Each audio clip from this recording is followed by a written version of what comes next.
Welcome to Resilient PNT 360 and 180, where we give you a 360-degree view of a topic in 180 seconds or less. Hi there, my name's Richard Hoptroff, CTO of Hoptroff London. About 4 years ago, when we first set up, we were GPS reliant completely. And then we started to think, well, actually, we need to have terrestrial connections just in case there are problems with satellites.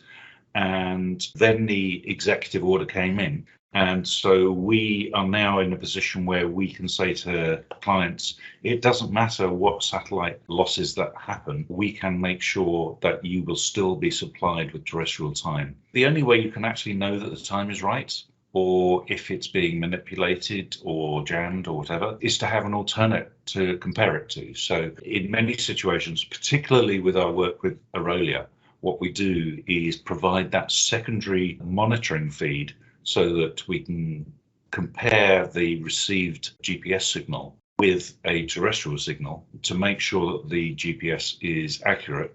The first is the GLA GPS jamming trial, where a frigate was deliberately taken into an area where GPS was jammed to see what would happen. And even at low powers, the navigation equipment gave false positions and velocities. It wouldn't necessarily trigger any alarms at all. So it was feeding it with misleading information.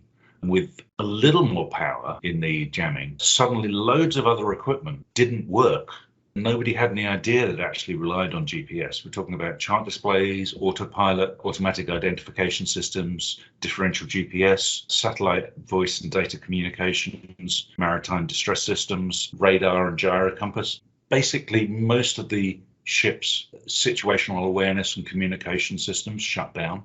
So we do need some kind of alternate for this. Second, I would point out is as of first week in February, Elon Musk launched a payload of 40 satellites, which got hit by a solar flare. Although the launch was successful, they were disabled and they're now descending back to Earth. It just shows how fragile the space environment is and how much we need to protect PNT resources against purely relying on satellites.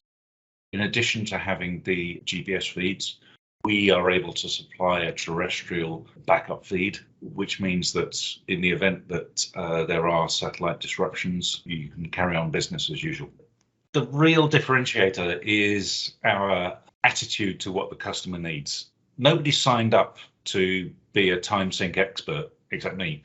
Our approach is not just, is there some hardware, some software, some service support we can supply? We do it soup to nuts. So we go right from the standards institutes that are the Stratum Zero time providers. We go all the way down to synchronizing whatever device you need and providing the monitoring, alerting and reporting to make sure that happens. Because at the end of the day, people just want to have their time synchronized correctly and know it is.